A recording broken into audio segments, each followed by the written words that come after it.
Hey guys, welcome back to my channel. তো আমি আজকে চিন্তা করলাম আজকে একটা অন্যরকম ভিডিও করা যায় যাতে তোমাদের ভিডিওটা ভালো লাগে। তো আজকে আমি তোমাদেরকে একটা হরর স্টোরি শোনাবো। মানে আজকের ভিডিওটা হবে একটা স্টোরি টাইম। আমার স্টোরিটা আমি এখন স্টার্ট করছি। অপূর্ব নামের একটা ছেলে ছিল। অপূর্ব মিরপুরের একটা কারখানায় জব করত। অপূর্ব প্রতিদিন মেট্রো রেল দিয়ে বাড়িতে যেত। মেট্রো করে যখন অপূর্ব যেত তখন অপূর্বর নজর একটা বাসাতে পড়তো। বাসাটা ডুপ্লেক্স ছিল। সেই বাসার জানালায় একটা সুন্দরী মেয়ের দিকে অপূর্বর নজর প্রতিদিন পড়ত। অপূর্ব ছুটি হতো 5টা বাজে, আর মেয়েটা ঠিক 6:30টার দিকে, মানে যখন অপূর্ব এই বাসাটা ক্রস করতো তখন ছিল 6:30। ঠিক 6:30টার দিকে মেয়েটা প্রতিদিন তার বাসা জানালার সামনে দাঁড়াতো আর চুল আঁচড়াতো। তো অপূর্বর মেয়েটাকে দেখে না খুবই সুন্দর লাগলো, মানে মেয়েটা ছিল অনেক সুন্দর, মেয়েটার চুলগুলো অনেক সুন্দর ছিল। অপূর্ব মেয়েটাকে ধীরে ধীরে পছন্দ করতে শুরু করলো। অপূর্ব তার বেস্ট ফ্রেন্ড রোহানকে বলল এই মেয়েটার কথা। রোহান অপূর্বকে বলল, তুই একদিন মেয়েটার বাড়িতে যা এবং মেয়েটাকে তোর মনের সব কথা খুলে বল। অপূর্ব বুঝতেছিল না ওকে এই কাজটা করবে নাকি করবে না। রোহান ওকে অনেক বোঝালো। অপূর্ব তখন রাজি হলো। শনিবার দিন বিকালে অপূর্ব মেয়েটার বাড়ির নিচে যায় ডেলিভারি ম্যান সেজে। মেয়েটার বাসায় কলিং বেল টিপ দিতেই মেয়েটা দরজা খুলে। অপূর্ব দেখলো মেয়েটাকে পরীর মতো সুন্দর লাগতেছে। অপূর্ব মেয়েটাকে ওর মনের কথা বলল। মেয়েটা অপূর্বর কথাগুলো শুনে একটু ভাবলো। তখন মেয়েটা অপূর্বকে বিয়ে করতে রাজি হয়ে গেল। কী ঘটলো সেদিন সেই সব কথা অপূর্ব তার বেস্ট ফ্রেন্ড রোহানকে বলল। রোহান সব কিছু শুনে বলল, কি আজব, একটা মেয়ে তোকে চেনে না জানে না, তাও সে তোর প্রস্তাবে রাজি হলো। নিশ্চয়ই কোনো রহস্য আছে এর মধ্যে। অপূর্ব বলল, উল্টাপাল্টা কথা বলিস না তো। তোর হিংসা হচ্ছে না আমি এত সুন্দর একটা মেয়েকে আমার জীবনসঙ্গিনী হিসেবে পেয়ে গেলাম? রোহান অপূর্বর কথা শুনে একটু মন খারাপ করলো, তাই আর ও কিছু বলল না। 1 মাস পর অপূর্ব আর সেই মেয়েটার বিয়ে হয়ে গেল। ও মেয়েটার নামই তো বলিনি, মেয়েটার নাম হচ্ছে অনামিকা। অনামিকা বিয়ের পর থেকে অদ্ভুত আচরণ শুরু করলো। একদিন অপূর্ব কাজ থেকে তাড়াতাড়ি বাসায় এসে পড়ে। অনামিকাকে সারপ্রাইজ দেবে বলে তাই সে তাড়াতাড়ি আসে।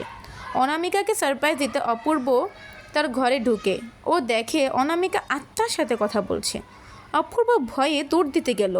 যখন ও ভয়ে দৌড় দিবে তখন ওর হাত লেগে ফ্লাওয়ার পটটা ভুলে নিচে পড়ে যায়। অনামিকা শব্দটা শুনে ফেলে। অনামিকা বুঝে যে অপূর্ব সব জেনে গিয়েছে। অনামিকা তখন ওর বোনকে বলে, মনে হয় এখনই সময় এসে পড়েছে। অনামিকা তখন ওর অপূর্বর সামনে আসে এবং জোরে হেসে বলে, তাহলে জেনে গেলে আমার সত্যিটা? জেনে যেহেতু গিয়েছো তাহলে শুনো, আমি তোমাকে বিয়ে করেছি প্রতিশোধ নিতে। অনামিকা বলে, তুই সেদিন আমার বোনকে গাড়ি চাপা দিয়ে মেরে ফেলেছিলি। এই কষ্ট মেনে নিতে পারিনি আমি, তাই সেদিন আমি খবর শোনার পর আমি আত্মহত্যা করি। তখন থেকে আমার আর আমার বোনের একমাত্র লক্ষ্য তোকে মেরে ফেলা এবং তোর রক্ত খেয়ে ফেলা। তাই বিয়ের নাটকটা আমি করেছি। আজ সেই দিন এসে পড়েছে। অনামিকা আর ওর বোন যেই ভাবনা সেই কাজ, অপূর্বকে মারতে যাবে তখনই হঠাৎ করে কবিরাজ আসে।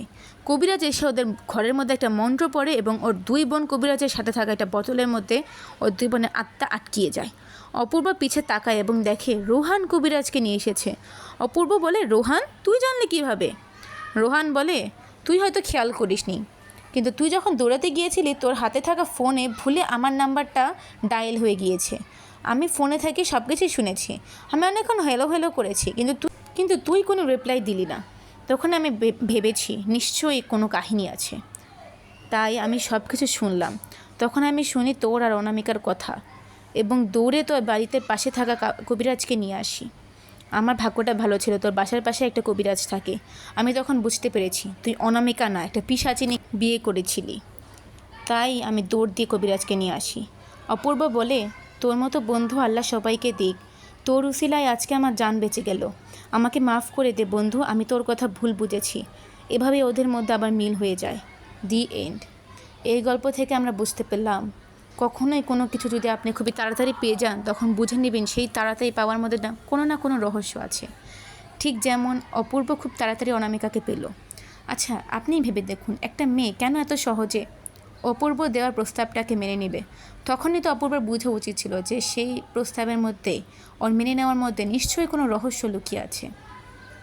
আপনারা বলবেন আমার এই গল্পটা আপনাদের কাছে কেমন লাগলো। আসলে এই গল্পটা পুরোটাই আমার নিজের হাতে লেখা। আমি এই গল্পটা আজকে সারাদিন লাগিয়ে লিখলাম। তো গল্পটা লিখতে আমার ভালোই লাগলো। আপনারা আমাকে কমেন্টে জানাবেন আপনাদের এই গল্পটা কেমন লেগেছে।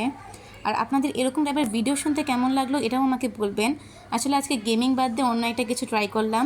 Do let me no in the comment section যে আপনারা এরকম আরও ভিডিও চান কি না। আপাতত বাই, আসসালামু আলাইকুম guys, thanks for watching, bye bye.